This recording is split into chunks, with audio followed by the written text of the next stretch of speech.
इस कार्यक्रम के प्रायोजक हैं रोजगार डेवलपर्स। नमस्कार, आप देख रहे हैं पल्स 24 न्यूज में आपके साथ दिव्या पैन्यूली। वक्त हो चला है नेशनल बुलेटिन का, लेकिन उससे पहले नजर डालते हैं हेडलाइंस पर। सुरेंद्रनगर को मिली 536 करोड़ की विकास सौगात, सीएम भूपेंद्र पटेल ने किया कई परियोजनाओं का उद्घाटन। निजामाबाद में ओवैसी का बड़ा सियासी हमला, युवा आबादी और रोजगार पर ओवैसी ने पीएम मोदी को घेरा। वर्ल्ड कप अंडर 19 के फाइनल में वैभव सूर्यवंशी का धुआंधार प्रदर्शन, कोच मनीष ओझा ने वैभव की बल्लेबाजी की जमकर की तारीफ।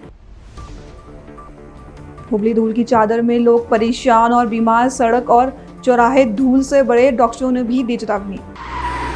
तुम दोनों की मेहनत बहुत रंग लाई है बेटा, घर बहुत सुंदर बना है। ये मेरे पापा का घर। पता है, देख तेरे पापा की नेम प्लेट अपने हाथों से लगाऊंगा। नेम प्लेट तो लग चुकी पापा।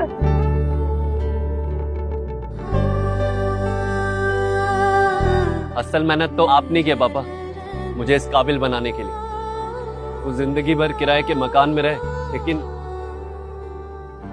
आज ये घर मेरा नहीं, ये है मेरे पापा का घर।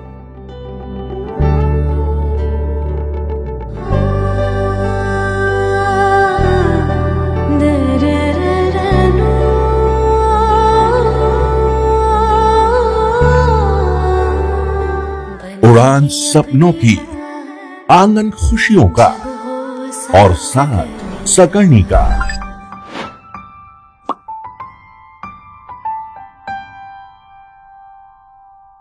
साठ वर्षों से आपके साथ मनोरंजन और संस्कार का संगम, जाह्नवी मैगजीन।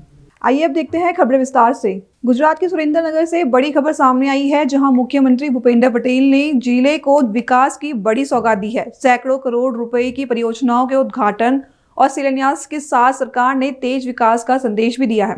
मुख्यमंत्री पटेल ने सुरेंद्रनगर जिले में 536 करोड़ रुपए की विभिन्न परियोजनाओं का उद्घाटन और शिलान्यास कार्यक्रम को संबोधित किया। इन परियोजनाओं में सड़क, जल आपूर्ति, शहरी विकास और बुनियादी ढांचे से जुड़ी योजनाएं शामिल है। ત્યાર સુધી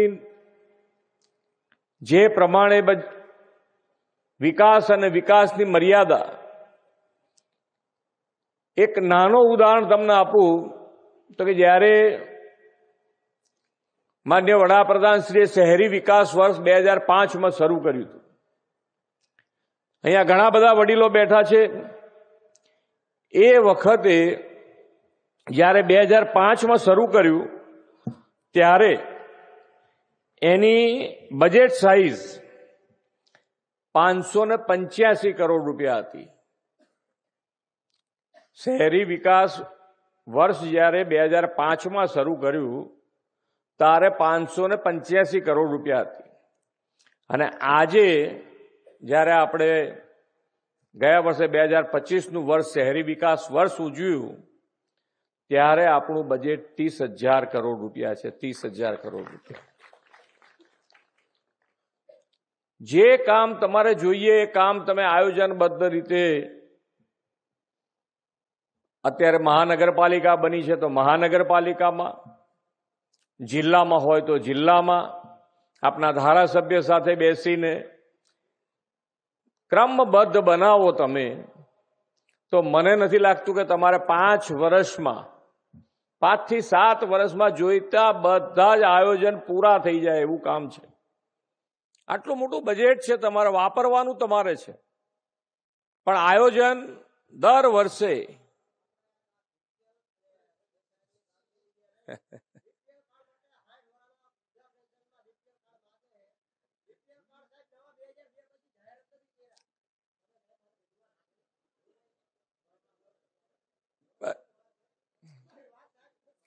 પણ એમ નહીં, તમારે ચાલુ મીટિંગમાં તો નથી જ કહેવાતું ને।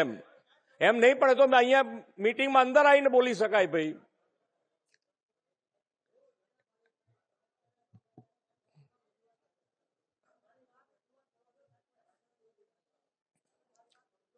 ચાલો, એ તો એમનું કામ કરે અને આવું બધું ચાલ્યા જ કરવાનું। એમાં એ લોકોને રજૂઆત કરવાની ને ડિસ્ટર્બ કરવાનું ચાલવાનું, થોડું નાનું મોટું પોલિટિક્સ ઇલેક્શનો આવે એટલે ચાલે, આપણે બહુ એની હાઈવે કરવાની નહીં। तेलंगाना के निजामाबाद से सियासी बयान सामने आया है। बता दें, एआईएमआईएम प्रमुख असदुद्दीन ओवैसी ने प्रधानमंत्री नरेंद्र मोदी और आरएसएस पर निशाना साधते हुए देश की युवा आबादी, रोजगार और जनसंख्या नीति को लेकर सवाल खड़े किए हैं। ओवैसी ने सवाल उठाया कि अगर देश की 60% आबादी 40 साल से कम उम्र की है तो सरकार ने उनके लिए रोजगार के कौन से अवसर पैदा किए हैं, उन्हें कौन से कौशल सिखाए गए हैं। ओवैसी ने आरएसएस प्रमुख मोहन भागवत के 3 बच्चे वाले बयान पर भी तंज कसा और कहा कि पहले जनसंख्या नियंत्रण की बात करने वाले लोग अब बूढ़ी होती आबादी की चिंता कर रहे हैं। उन्होंने सच को खत्म करके झूठ को आम कर दिया। बजाय उसके के लोगों में इत्तेमाद पैदा हो, भारत के नौजवानों में बीजेपी की सरकार ने गैर यकीनी कैफियत को पैदा कर दिया।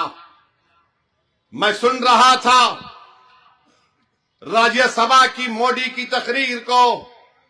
मोदी कह रहे थे कि पूरे विश्व में, दुनिया में जितने ममालिक हैं उनकी आबादी बूढ़ी हो रही है और हमारे मुल्क की आबादी जवान है।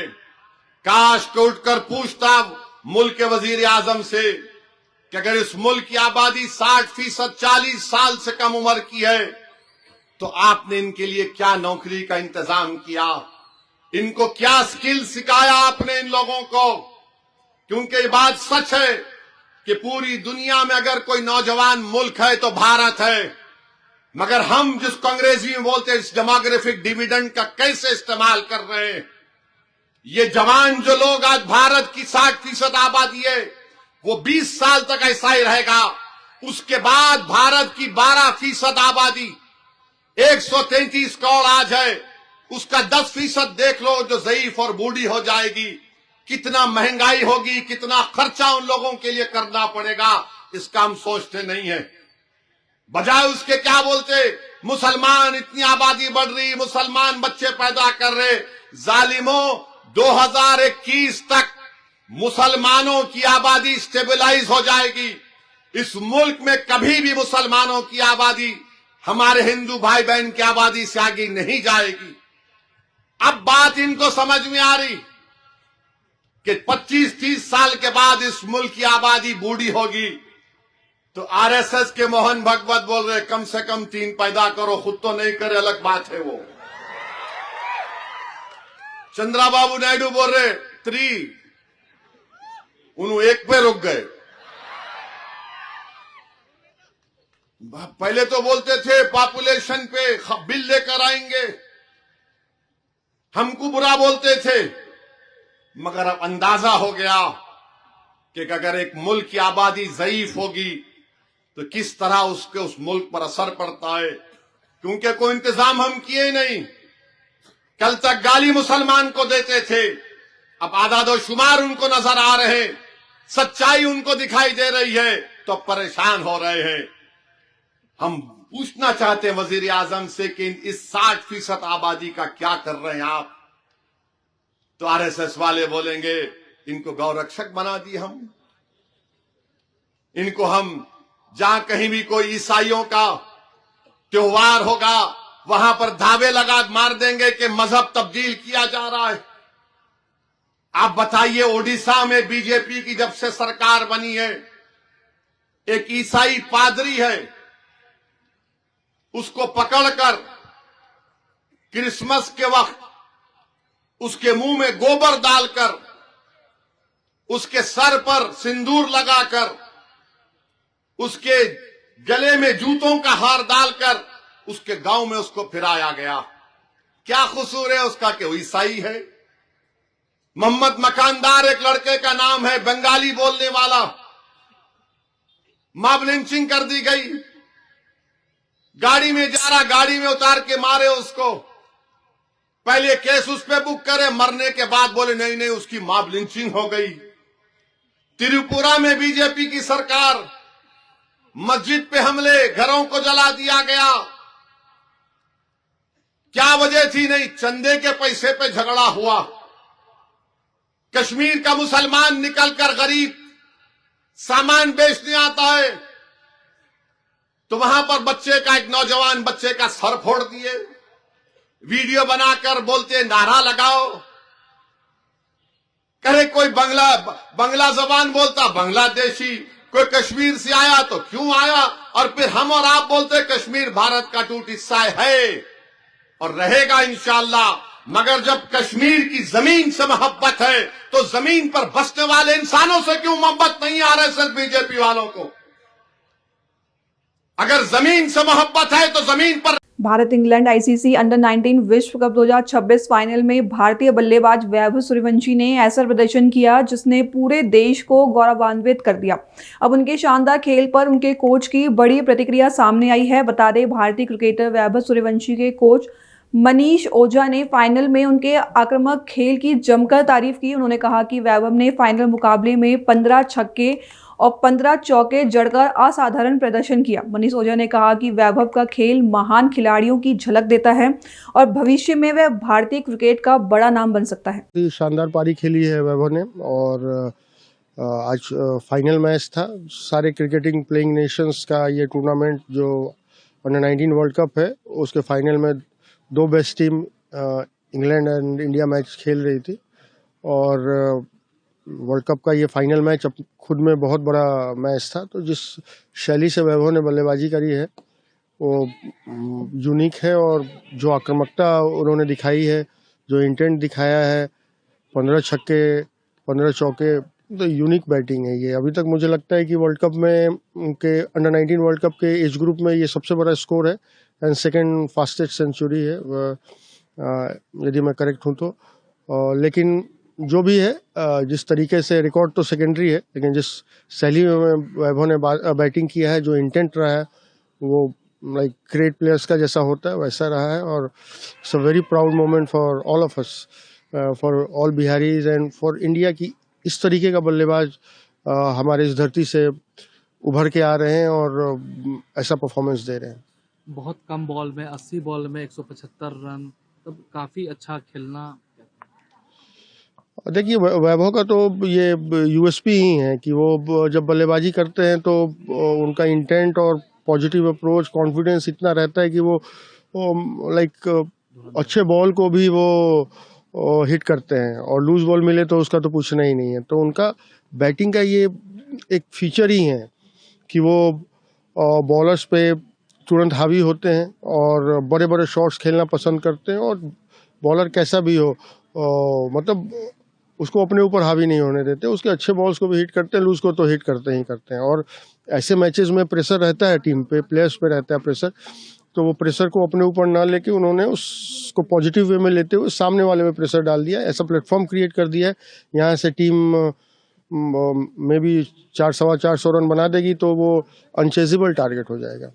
मध्य प्रदेश के दमोह जिले में तारादेही सेक्टर से अवैध शराब और कारोबार पर एक बार फिर बड़ा खुलासा हुआ है। ग्राम सर्रा डूडा में मोटरसाइकिल में शराब ले जा रहे 2 आरोपियों को रंगे हाथों पकड़ा गया। मामला सामने आने के बाद क्षेत्र में बढ़ते अवैध शराब कारोबार पर सवाल खड़े हो गए हैं। दरअसल आरोपियों के पास से एक पेटी यानी 50 पाव लाल मसाला शराब बरामद की गई। पुलिस ने आबकारी अधिनियम के तहत मामला दर्ज कर लिया है। स्थानीय लोगों का कहना है कि क्षेत्र में अवैध शराब के कारण अपराध बढ़ रहा है। इसको लेकर कांग्रेस के पूर्व कैबिनेट मंत्री हर्ष यादव और लोधी क्षत्रिय समाज के प्रतिनिधियों के माध्यम से ज्ञापन भी सौंपा गया। नवागत थाना प्रभारी से उम्मीद जताई जा रही है कि वे इस पर सख्त कदम उठाएंगे। आज सुबह 11 बजे यह 2 लोग मोटरसाइकिल से अवैध शराब लेकर जा रहे थे, जो भगवती मानव कल्याण संगठन शाखा तेंदुखेड़ा के सेक्टर तारादेही के कार्यकर्ताओं द्वारा इनको रोककर पूछा गया क्या ले जा रहे हैं, तो इनके पास में शराब पाई गई। तो पुलिस को सूचना देकर यह शराब पकड़वाई गई है और आबकारी एक्ट के तहत यह मामला दर्ज कराया गया है। जय माता की जय।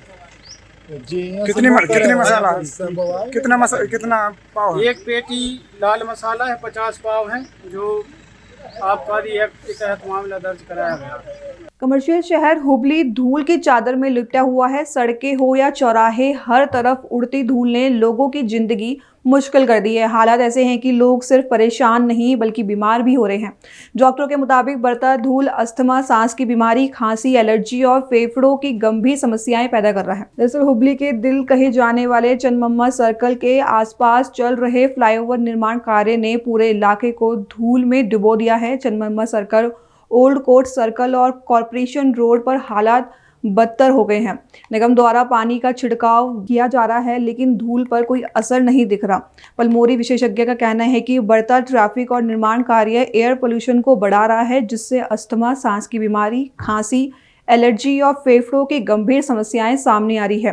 रोज 20 से 30 मरीज ओपीडी में पहुंच रहे हैं। अब सवाल यह है कि आखिर कब हुबली को धूल से राहत मिलेगी। नमस्कार, ನಾನು ಡಾಕ್ಟರ್ ಕಿರಣ್ ನಿಲುಗಲ್, ಹುಬ್ಬಳ್ಳಿ ಚಿಡುಗುಪ್ಪೆ ಆಸ್ಪತ್ರೆಯಲ್ಲಿ ಶ್ವಾಸಕೋಶ ತಜ್ಞನಾಗಿ ಕೆಲಸ ಮಾಡುತ್ತಿದ್ದೇನೆ. ಇವತ್ತು ನಿಮ್ಮೊಂದಿಗೆ ನಾನು ವಾಯು ಮಾಲಿನ್ಯ ಅಥವಾ ಏರ್ ಪೊಲ್ಯೂಷನ್ ಬಗ್ಗೆ ನಿಮ್ಮ ಜೊತೆ ಸ್ವಲ್ಪ ವಿವರವಾಗಿ ಹೇಳಲು ಇಷ್ಟಪಡುತ್ತೇನೆ. ಒಂದನೇದು ಏರ್ ಪೊಲ್ಯೂಷನ್ ಅಥವಾ ವಾಯು ಮಾಲಿನ್ಯ ಎದಕ್ಕೆ ಆಗುತ್ತದೆ? ಇದರಲ್ಲಿ ತುಂಬ ಕಾರಣ ಇದೆ. ಒಂದನೇದು ಕನ್ಸ್ಟ್ರಕ್ಷನ್ ಆ್ಯಕ್ಟಿವಿಟೀಸ್ ಅಥವಾ ಕಟ್ಟಡ ನಿರ್ಮಾಣ. ನೀವು ನೋಡ್ತಾ ಇರ್ಬೋದು, ಇತ್ತೀಚಿನ ದಿನಗಳಲ್ಲಿ ಹುಬ್ಬಳ್ಳಿಯಲ್ಲಿ ತುಂಬ ಕನ್ಸ್ಟ್ರಕ್ಷನ್ ಆ್ಯಕ್ಟಿವಿಟೀಸ್ ನಡೀತಾ ಇದೆ. ಪರ್ಟಿಕ್ಯುಲರ್ಲಿ ರೋಡ್ ನಿರ್ಮಾಣ ಆಗ್ತಾ ಇದೆ. ಇದರಿಂದ ಧೂಳ ತುಂಬ, ರೋಡ್ ಮತ್ತು ಫ್ಲೈಓವರ್ ತುಂಬ ಕಟ್ಟಡ ಕೆಲಸ ನಡೀತಾ ಇದೆ. ಇದರಿಂದ ಪಾರ್ಟಿಕ್ಯುಲೇಟ್ ಮ್ಯಾಟರ್, ಏರ್ ಪೊಲ್ಯೂಷನ್ ತುಂಬ ಜಾಸ್ತಿ ಆಗಿದೆ. ಇದರಿಂದಾಗಿ ಟ್ರಾಫಿಕ್ ಜಾಮ್ ಆಗ್ತಾ ಇದೆ. ಟ್ರಾಫಿಕ್ ಜಾಮ್ ಆಗಿರೋ ಕಾರಣ ಮೋಟಾರ್ ವಾಹನಗಳು ಘಾಟ್ ಹೊಗೆಯನ್ನು ಬಿಡ್ತದೆ. ಇದರಿಂದ ವಾಯು ಮಾಲಿನ್ಯ ಆಗ್ತದೆ. ಈ ವಾಯು ಮಾಲಿನ್ಯದಲ್ಲಿ ಎರಡು ವಿಷಕಾರಿ ವಸ್ತುಗಳಿರ್ತದೆ. ಒಂದನೇದು ಪಾರ್ಟಿಕ್ಯುಲೇಟ್ ಮ್ಯಾಟರ್ ಅಂತೀವಿ, ಪಾರ್ಟಿಕ್ಯುಲೇಟ್ ಮ್ಯಾಟರ್ 2.5. ಈ ಪಾರ್ಟಿಕ್ಯುಲೇಟ್ ಮ್ಯಾಟರ್ 2.5 ಏನಂತೀವಿ, ಇದರ ಸೈಜು 2.5 ಮೈಕ್ರೋಮೀಟರ್ಗಿಂತ ಕಡಿಮೆ ಇರುತ್ತದೆ. ಇದು ನೀವು ಸೇವಿಸಿದಾಗ, ಇನ್ಹೇಲ್ ಮಾಡಿದಾಗ ಶ್ವಾಸಕೋಶದ ಡೀಪ್ ರೀಜನ್ಸಲ್ಲಿ ಅಲ್ವಿಯೋಲೈ ಮತ್ತು ಸ್ಮಾಲ್ ಏರ್ವೇಸ್ ತನಕ ಹೋಗಿ ರೀಚ್ ಆಗಿ ಅಲ್ಲೇ ಡಿಪಾಸಿಟ್ ಆಗಿ ಕೂಡ್ತದೆ. ಇವು ತುಂಬ ಸಣ್ಣ ಇರೋ ಕಾರಣ ಇವು ಮೂಗು ಮತ್ತು ಬಾಯಿಯಿಂದ ತುಂಬ ಸಲೀಜವಾಗಿ ಪಾಸ್ ಆಗಿ ಡೀಪರ್ ರೀಜನ್ಸ್ ಆಫ್ ದ ಲಂಗ್ಸಲ್ಲಿ ಹೋಗಿ ಡಿಪಾಸಿಟ್ ಮಾಡಿ ಕೂತು ನಿಮ್ಮ ಶ್ವಾಸಕೋಶಕ್ಕೆ ತುಂಬ ಹಾನಿಕಾರವಾಗಿ ಹಾನಿ ಮಾಡ್ತದೆ. ಒಂದನೇದ್ದು ಪಾರ್ಟಿಕ್ಯುಲೇಟ್ ಮ್ಯಾಟರ್ 2.5 ಅಂದರೆ. ಎರಡನೇದ್ದು ಹಾರ್ಮ್ಫುಲ್ ಗ್ಯಾಸಸ್. ಇದರಲ್ಲಿ sulphur dioxide, nitrogen oxides, carbon monoxides ಮತ್ತು ಓಝೋನ್ ಗ್ಯಾಸಸ್. ಓಕೆ, ಇವು 4 ಮೇನ್ ಹಾರ್ಮ್ಫುಲ್ ಗ್ಯಾಸಸ್ ವಾಯು ಮಾಲಿನ್ಯ ಕಾರಣವಾಗ್ತದೆ. ಈ ಗ್ಯಾಸಸ್ಸು ಮೇನ್ಲಿ ಬರುವುದು ಇಂಡಸ್ಟ್ರಿಯಲ್ ಕೆಮಿಕಲ್ ಇಂಡಸ್ಟ್ರೀಸಿಂದ. ಎರಡನೇದ್ದು ಮೋಟಾರು ವಾಹನದ ಎಮಿಷನ್ಸಿಂದ. ಸೊ ಈ ಟ್ರಾಫಿಕ್ ಜಾಮ್ ಆತಂದರೆ ಹಾರ್ಮ್ಫುಲ್ ಗ್ಯಾಸಸ್ ಎಲ್ಲ ಏರಲ್ಲಿ ಹೋಗ್ತದೆ ಮತ್ತು ವಾಯು ಮಾಲಿನ್ಯ ಆಗ್ತದೆ. ಇದರಿಂದಾಗಿ ಫಸ್ಟ್ ಆರ್ಗನ್ ಅಫೆಕ್ಟ್ ಆಗೋದೇ ಶ್ವಾಸಕೋಶ ಅಥವಾ ಲಂಗ್ಸ್. ಇದರಲ್ಲಿ ಪರ್ಟಿಕ್ಯುಲರ್ಲಿ ಅಸ್ಥಮಾ ಜಾಸ್ತಿ ಆಗ್ತದೆ. ಇತ್ತೀಚಿನ ದಿನಗಳಲ್ಲಿ ನಾವು ಅಸ್ಥಮಾ ಪೇಷಂಟ್ಸ್ ತುಂಬ ನೋಡ್ತಾ ಇದ್ದೀವಿ ನಮ್ಮ ಚಿಟುಗುಪ್ಪೆ ಆಸ್ಪತ್ರೆಯಲ್ಲಿ. ಸ್ವಲ್ಪ ಜನ ಆಕ್ಸಿಜನ್ ಕಡಿಮೆ ಆಗಿ ಅಡ್ಮಿಟ್ ಆಗಿ ಆಕ್ಸಿಜನ್ ವೆಂಟಿಲೇಟರ್ ಕೂಡ ರಿಕ್ವೈರ್ಮೆಂಟ್ ಕೂಡ ಬೇಕಾಗಿದೆ ಸ್ವಲ್ಪ ಪೇಷಂಟ್ಸಲ್ಲಿ. ಇದು ಇವನ್ ಚಿಕ್ಕ ಮಕ್ಕಳದಿಂದ ವಯೋವೃದ್ಧರಿಗೂ ಇನ್ವಾಲ್ವ್ಮೆಂಟ್ ಆಗ್ತದೆ. ಎರಡನೇದ್ದು ಕ್ರಾನಿಕ್ ಅಬ್ಸ್ಟ್ರಕ್ಟಿವ್ ಪಲ್ಮನರಿ ಡಿಸೀಸು. ಮೂರನೇದ್ದು ವೈರಲ್ ಇನ್ಫೆಕ್ಷನ್ಸ್, ಬ್ಯಾಕ್ಟೀರಿಯಲ್ ಇನ್ಫೆಕ್ಷನ್ಸ್. ಐದನೇದ್ದು ಲಂಗ್ ಕ್ಯಾನ್ಸರ್ಸ್. ಇವು ಮೇನ್ ರೋಗಗಳು ಈ ವಾಯು ಮಾಲಿನ್ಯದಿಂದ ಆಗುವ ಶ್ವಾಸಕೋಶದ ರೋಗಗಳು. ಶ್ವಾಸಕೋಶವಲ್ಲದೆ ಬೇರೆ ಅಂಗಾಂಗಗಳಿಗೂ ಹಾನಿ ಮಾಡ್ತದೆ ಇದು ವಾಯು ಮಾಲಿನ್ಯ.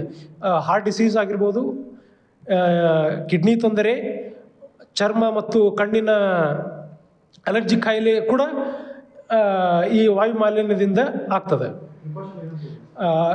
ಇದರಿಂದ ಈ ವಾಯು ಮಾಲಿನ್ಯದಿಂದ ನಿಮ್ಮನ್ನು ಪ್ರೊಟೆಕ್ಟ್ ಮಾಡ್ಕೋಬೇಕಾಗ್ತದೆ. ಒಂದನೇದ್ದು ನೀವು ಮಾಸ್ಕ್ ಧರಿಸುವುದು. ನೀವು ಮನೆಯಿಂದ ಹೊರಗೆ ಹೊರಟಂತಂದರೆ ಸರ್ಜಿಕಲ್ ಮಾಸ್ಕ್ ಧರಿಸಬಹುದು. ಇಂಥದ್ದು ಈ ಸರ್ಜಿಕಲ್ ಮಾಸ್ಕ್ ಪಾರ್ಟಿಕ್ಯುಲೇಟ್ ಮ್ಯಾಟರಿಂದ ನಿಮಗೆ ಪ್ರೊಟೆಕ್ಷನ್ ನೀಡ್ತದೆ. ಎರಡನೇದು N95 ಇರಬಹುದು. ಅದು ಇದಕ್ಕಿಂತ ಎಫೆಕ್ಟಿವ್ ಇರ್ತದೆ, ಬಟ್ ತುಂಬ ಕಾಸ್ಟ್ಲಿ ಆಗ್ತದೆ. ಈ ಮಾಸ್ಕ್ಗಳು ಓನ್ಲಿ ಪಾರ್ಟಿಕ್ಯುಲೇಟ್ ಮ್ಯಾಟರಿಂದ ಮಾತ್ರ ನಿಮಗೆ ಪ್ರೊಟೆಕ್ಷನ್ ನೀಡ್ತದೆ. ಹಾರ್ಮ್ಫುಲ್ ಗ್ಯಾಸಸ್ ಯಾವುದಂತಂದರೆ carbon monoxide, sulphur dioxide, nitrogen oxides ಅದನ್ನು ಪ್ರೊಟೆಕ್ಷನ್ ನೀಡುವುದಿಲ್ಲ. ಅದಕ್ಕೆ ನೀವು ನಿಮ್ಮ ಮನೆಯಲ್ಲಿ ಏರ್ ಪ್ಯೂರಿಫೈಯರ್ ನೀವು ಅಳವಡಿಸಬಹುದು. ಏರ್ ಪ್ಯೂರಿಫೈಯರ್ ತುಂಬ ಖರ್ಚಾಗ್ತದೆ. ತಿಂಗಳಿಗೆ ಖರ್ಚು ನಿಮ್ಮದು 10,000 to 15,000 ರೂಪಾಯಿ ಬರ್ತದೆ ಒಂದು ಏರ್ ಪ್ಯೂರಿಫೈಯರ್ ಮನೆಯಲ್ಲಿ ಇಡಿಸ್ಕೊಳ್ಳಿಕ್ಕೆ. ಇವೆರಡು ಶಾರ್ಟ್ ಟರ್ಮ್ ಮೆಷರ್ಸ್. ಓಕೆ, ನಿಮಗೆ 1-2-3 ತಿಂಗಳ ಮಾತ್ರ ನಿಮ್ಮನ್ನು ಪ್ರೊಟೆಕ್ಷನ್ ನೀಡ್ತದೆ. ಲಾಂಗ್ ಟರ್ಮ್ ಸಸ್ಟೈನಬಲ್ ಮೆಷರ್ಸ್ ಏನಂತಂದರೆ ವಾಯುಮಾಲಿನ್ಯ ಕಡಿಮೆ ಮಾಡುವುದು. ವಾಯುಮಾಲಿನ್ಯ ಕಡಿಮೆ ಮಾಡೋದೇ ನಿಮ್ಮ ಲಾಂಗ್ ಟರ್ಮ್ ಪ್ರೊಟೆಕ್ಷನ್ ನೀಡುತ್ತದೆ. ಮೂರನೇದು, ನಿಮ್ಮ ಆಹಾರ ಪದ್ಧತಿಯಲ್ಲಿ ಸ್ವಲ್ಪ ಚೇಂಜಸ್ ಮಾಡಬೇಕಾಗ್ತದೆ. ತರಕಾರಿ, ಹಸಿ ತರಕಾರಿ ಮತ್ತು ಹಣ್ಣುಗಳನ್ನು ಜಾಸ್ತಿ ಸೇವನೆ ಮಾಡುವುದರಿಂದ ಸ್ವಲ್ಪ ಮಟ್ಟಿಗೆ ಏರ್ ಪೊಲ್ಯೂಷನ್ನಿಂದ ನಿಮ್ಮನ್ನು ನೀವು ಪ್ರೊಟೆಕ್ಷನ್ ಕೊಡಬಹುದು. ನಾನು ಡಾಕ್ಟರ್ ಕಿರಣ್ ಅಂತ, ಶ್ವಾಸಕೋಶ ತಜ್ಞ, ಹುಬ್ಬಳ್ಳಿ ಧಾರವಾಡ ಮುನ್ಸಿಪಲ್ ಕಾರ್ಪೊರೇಷನ್ ಚಿಟಕುಪ್ಪೆ ಆಸ್ತಿಯಿಂದ ಮಾತನಾಡ್ತಾ ಇದ್ದೀನಿ. हरियाणा के अंबाला में गांव मंसूरपुर से एक गंभीर समस्या सामने आई है, जहां गांव की गलियां तालाब में तब्दील हो चुकी हैं। पानी की निकासी नहीं होने से ग्रामीणों को भारी परेशानियों का सामना करना पड़ रहा है और बीमारी फैलने का खतरा भी बना हुआ है। ग्रामीणों का कहना है कि ये समस्या पिछले 10 सालों से बनी हुई है, लेकिन अब तक किसी भी सरपंच या पंच ने इस पर ध्यान नहीं दिया। गाँव की महिलाओं ने बताया कि गंदे पानी के कारण बच्चों और बुजुर्गों की सेहत पर असर पड़ रहा है। वहीं फोन पर बातचीत में सरपंच सुदेश कुमारी ने प्रतिनिधि ने बताया कि खेत खाली न होने के कारण काम रुका हुआ है और मार्च-अप्रैल में गली निर्माण व पानी की निकासी के लिए नाला बनाया जाएगा। पानी की समस्या बनी, पानी गलियों में फैल रहा है, इसका कारण क्या है? बुरा हाल हो रहा है हमारे लिगड़ता तो हमारे तो करा भी बढ़ता पानी भाई, हम तो तंग बहुत हैं, पेट बकरी दे भी। कितने साल से ये समस्या बनी हुई है आप लोगों की? आप मन तो 20 साल हो गए, हम तो 20 साल ही देख रहे हो, यही लगा पानी का। क्या नाम है आपका? परमजीत। तो ये जो आपके सामने इतना गंदगी फैली है और पानी भरा हुआ है गलियों में, आप लोग कैसे निकलते हैं यहाँ से? पानी मन बिगड़ रहे क्या कथा कर लिया तो बिंबर सरपंच भी बथेरा कह लिया, सरपंच ने भी कह लिया, कहा सबसे पहले यो काम करांगे, कहा आज फिर उठाना हम क्या करें। तो आज तक किसी ने इसके ऊपर संज्ञान नहीं लिया? किसी ने नहीं लिया जी, कोई नहीं करता सरपंच भाई विश्वास उसी पता होगी बस बात का बिंबर सरपंच करवावांगे कोई चीज उल्टा। तो सरपंच को कितनी बार इसके बारे में आप मिले हो?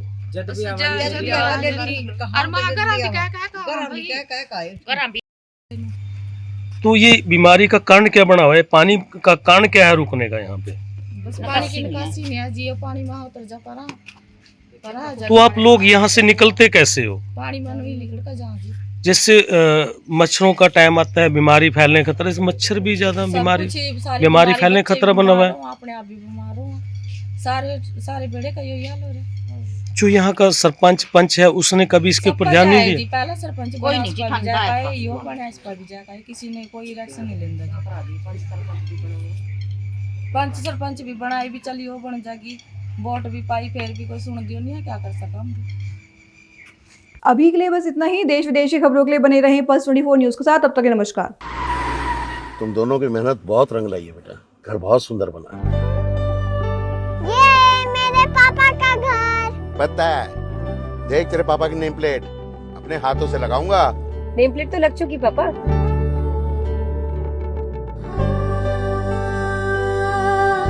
असल मेहनत तो आपने की पापा, मुझे इस काबिल बनाने के लिए। वो जिंदगी भर किराए के मकान में रहे, लेकिन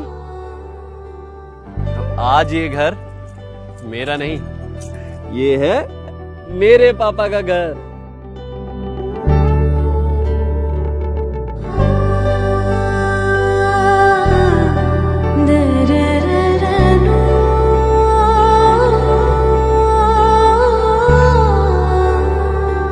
उड़ान सपनों की, आंगन खुशियों का और साथ सकर्णी का।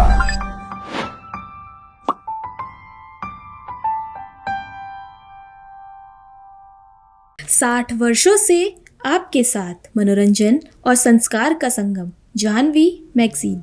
इस कार्यक्रम के प्रायोजक थे रोजगार डेवलपर्स।